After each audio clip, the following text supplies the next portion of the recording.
Welcome to Bring Us Back, bringing back common sense to the American people.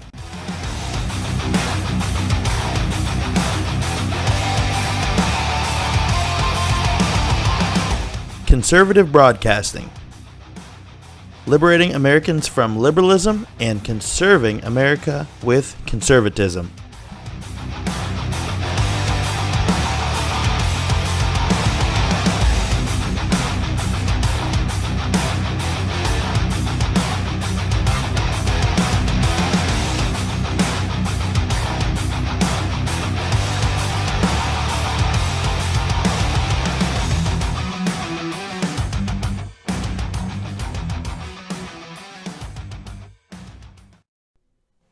All right, everybody, thank you for tuning in. So there's a lot going on right now. It's a reason for me putting up another episode within a few days of the last. But for starters, this whole missile launch in Syria, this whole attack it's got everyone crazy. I mean, you have the far right side of the party, the Alex Jones sector, going completely insane. You have the middle praising Trump, and now apparently they're in love with him after not backing him through the campaign. Now they love him. You have the left somewhat kind of staying in their own lane. You know, they don't really want to hop on the Trump bandwagon, but they also like that we are helping Syria in some way. And that's all great and fine. You know, you can watch Fox News, you can watch CNN, MSNBC, whatever you prefer. But what my biggest question was, and one thing I've noticed that the mainstream media isn't putting up there, is how does Trump's base view these situations? I mean, let's talk about that for a second, because it's very important. I mean, Trump's base is what got him elected. It is a very strong core of hardworking, blue-collar Democrats, moderate Republicans, very Rust Belt-ick people. And that's one thing that I have failed to see the media portray, is how exactly do they feel about this? And also, why is that important? Well, it's important because, for one thing, we know that establishmentarians like John McCain and Lindsey Graham, who are warmongers, are going to support Trump's actions. They've been calling for war in Syria for the past 6-7 years, since the Civil War started there. We know liberals are very in favor of, helping the refugees out and doing whatever they can to make their lives better, because that's how liberals are, which is fine. I get it. But that's not who got Trump elected. It wasn't the John McCains. It wasn't the Lindsey Grahams. It wasn't the Paul Ryans. Those were the people that didn't have his back. The people that had his back were the people from the Rust Belt and from many southern states and very many rural states. A lot of farmers, things of that nature, factory workers. So that's where the media is missing on this big time. They are not directly going to the base to see how the base views it. And that's very important because, Trump has honestly not got any big wins in his first 90 days. He hasn't got anything crazy outstanding done. Yes, he's rolled back a lot of regulations. The globalists are going crazy because of it. He's doing pretty good in the job sector. The jobs reports have come out. They look nice. He's getting small wins. Boom, boom, boom, here, there, boom, here, there. Which is, far and beyond from where Obama took us to this hellhole that we are now trying to crawl out of.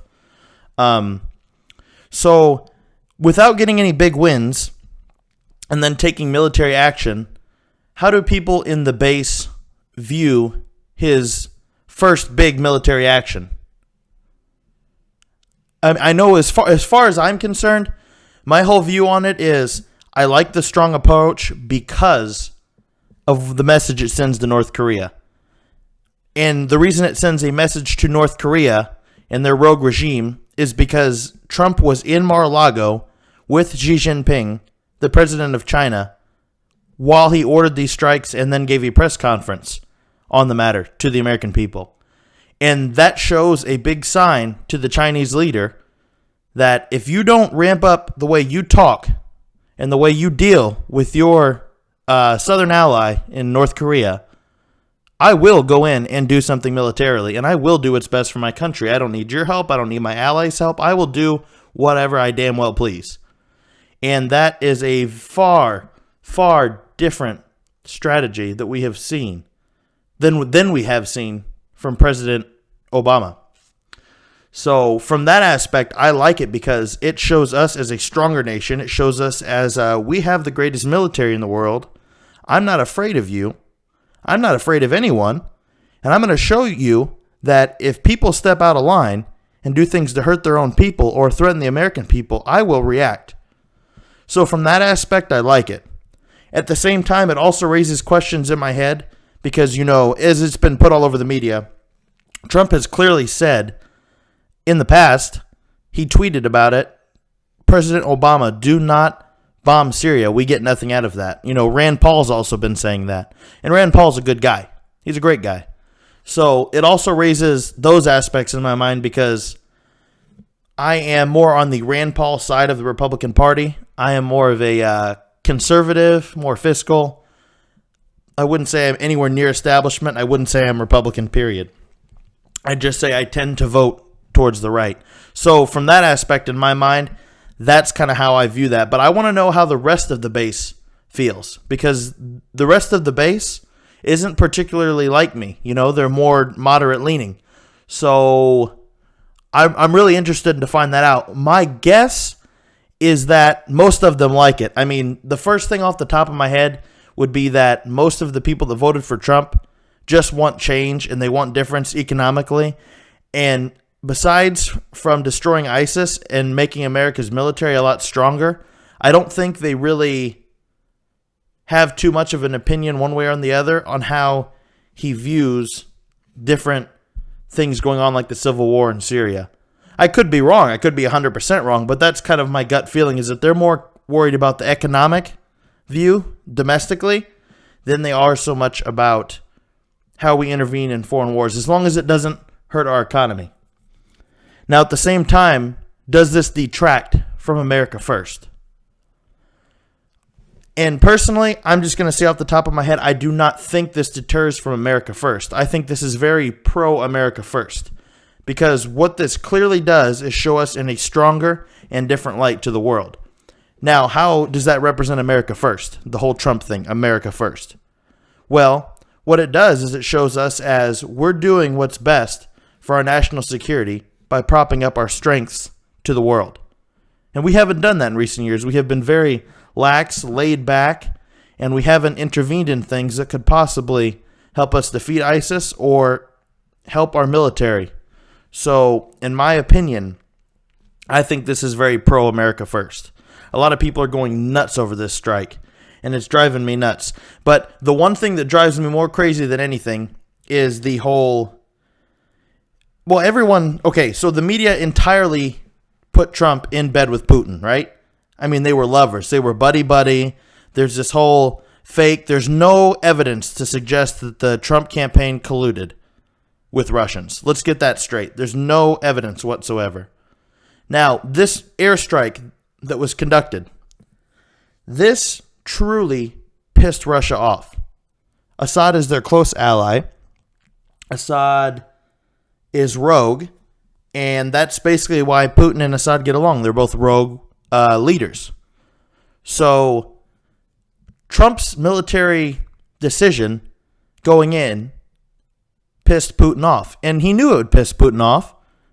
So the whole media's narrative that Trump was going to get in bed with Russia and do what was best for Russia instead of the country, which is what they're trying to push. They're trying to make him look like a sleeper agent. That's clearly not true because in his first militaristic action, he did something that kind of weakened the relationship with Russia, at least militarily. So that's what pisses me off. The media spins this whole narrative that Trump's in bed with Putin, and it's clearly been proven to not be true. It was just proven by this airstrike. Now you have that, and you also have the media outlets trying to push a narrative that is also not true, and they don't want to cover this accurately. They want to make this look like it's a change and a shift in Trump's view of the world, which it is. But that's all they want to cover about this story. They do not want to cover the good that these airstrikes will do for the Syrian people. And a key point of that was, I think it was 2 days ago or so, I was just fishing through Facebook, on my phone, the usual, and I saw a video of a CNN reporter interviewing a Syrian refugee who actually still lives in Syria, and he was trying to escape from Syria. And they were asking him multiple questions about how he viewed the Trump airstrike. And the way they were asking the questions, they tried to get a negative answer about what Donald Trump did from this man. Now, this is a man that is in the heart of the resistance against the Assad regime. This is a man that is in Syria, and he's Skyping into CNN from Syria. And this man thanked President Trump and thanked his God that this airstrike happened. He said that he had witnessed many people he knew get killed in the chemical attacks back in, I think it was 2013. And he was very appreciative, and he said that Assad needed to be put in check because of what he's seeing on the ground, what he sees with his own eyes. This was the right thing to do. And CNN was literally the host, whatever her name was, Fibblebob. She was completely shocked. She could not believe what she was hearing because she thought she would get a negative answer. She thought that this Muslim man from Syria would not like Trump because Trump does not want to let Syrian refugees into our country. Now, it's clearly not this man's view, and that was proven on live TV. So they couldn't spin it or edited the fake news. So they kind of had to air it because it was live. And they asked another question to this man about, I think the question read, how do you feel about this president's policies when it comes to refugees and not letting them to the United States? And he said, on behalf of all refugees, we don't want to come to America. We want to stay in our own country. I don't see you guys attacking President Obama for his inaction in 2013, which led to so many refugees being created. And I guarantee you, the producers at CNN and the bigwigs that own CNN were shaking in their boots. This was not the type of message they wanted, or the propaganda they wanted pushed over their airways, because they're a propaganda machine. So that's what's been on my mind the past couple days. It's very interesting to see the people's point of view from the ground in Syria, especially that man's. I really want to talk to more people who are Trump's base. So if more Trump's base people can add us on Twitter, you can check the website at the end of this video. You can do many ways to get a hold of us. You can get on Facebook, email me, anything like that. I'll have more info posted in the link below. But I'm really interested to get that aspect too, because I know my point of view, but I'm not the same as everyone else. So I want more people to talk about this. But yeah, it's very interesting. This whole Trump administration, I mean, with the Kushner and the keep Bannon, fire Kushner, that's very interesting. And to me, I'm a keep Bannon guy. I do not really particularly like Jared Kushner. And I could see as soon as his daughter and Kushner got closer to the White House, a lot of changes being made, just like in the campaign. His kids, and don't forget, his kids were the ones who pushed for Manafort to take over in the administration. And you saw how well that did for his polls and for his public perception during the campaign. And as soon as he let her go and made his own choice with Kellyanne, who I still don't really like Kellyanne, but once he made his own choices, it ran smoother. The biggest thing for Trump right now, in my opinion, if I could talk to him directly, I would say you need to trust your gut. Because yes, your children are close adversaries, and you should listen to what they say because they love you, and they genuinely, I would tend to think they want what's best for you. But at the same time, your children aren't what got you elected. Your children are registered Democrats, and Democrats truly did not really vote for you. It was blue-collar Democrats. It was those Reagan-esque voters, Reagan Democrats, Reagan Republicans. And they liked your economic message, they liked your strength, and they liked your America First policy. So as soon as Ivanka, 2 weeks ago, was announced she'd officially be in the White House with official position, I could just see changes being made. You hear talk about Reince being fired, and which is fine. He can go. But the Steve Bannon being moved off the National Security Council, and there's a lot of things that are starting to tighten up. And it just feels like this establishment or this moderate Democrat grip is coming over the president. And I personally don't like it. And I think Jared Kushner is the most important person in this whole perspective, because Trump trusts him just as much as anyone in his life. And this is a registered Democrat. A lot of people tend to say he's a globalist. I'm not sure where he's at on the political spectrum. He may be apolitical. He may whatever. But the point is, his advisors who advise him on policy, like Bannon, like Lewandowski, who was the original campaign manager, that literally his quote was, "Let Trump be Trump."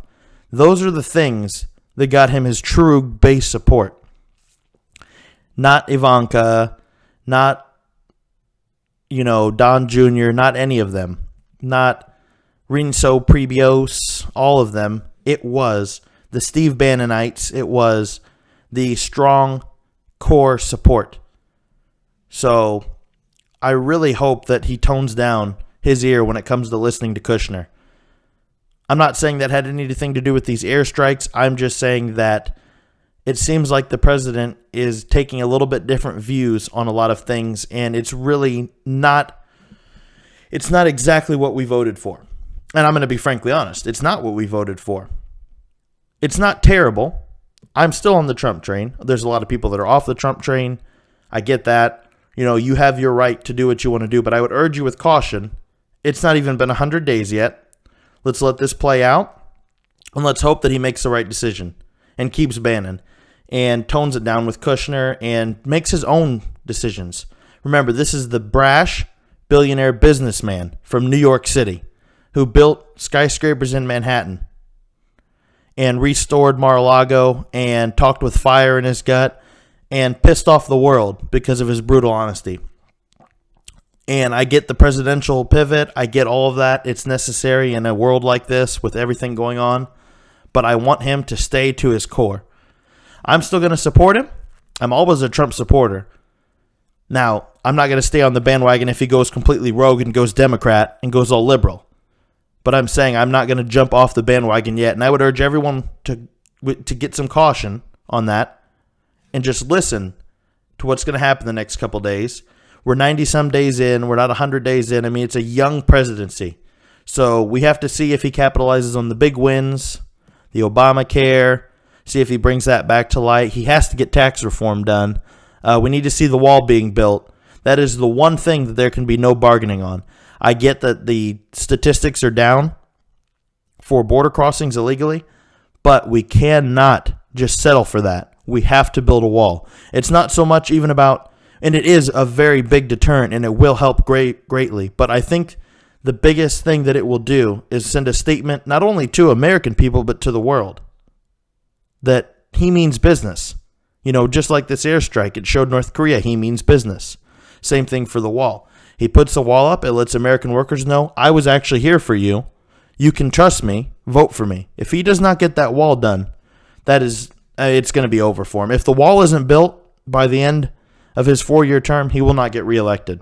I'll go on record right now in saying that. If it's not in the process of being built, the blueprints aren't up and it's not paid for, by the time he starts campaigning for this next election in 4 years, he will not be president for more than 4 years. You can mark my words. We'll have Chelsea Clinton, for God's sakes. All right, thank you for tuning in. This is Bring Us Back, presented by Austin Kallmeyer. That's me. Like I said, I'm going to throw some info in the bottom so I can get some of those Trump core supporters to throw me some of their info, tell me how they feel. I'm really interested to hear that. Thanks for tuning in.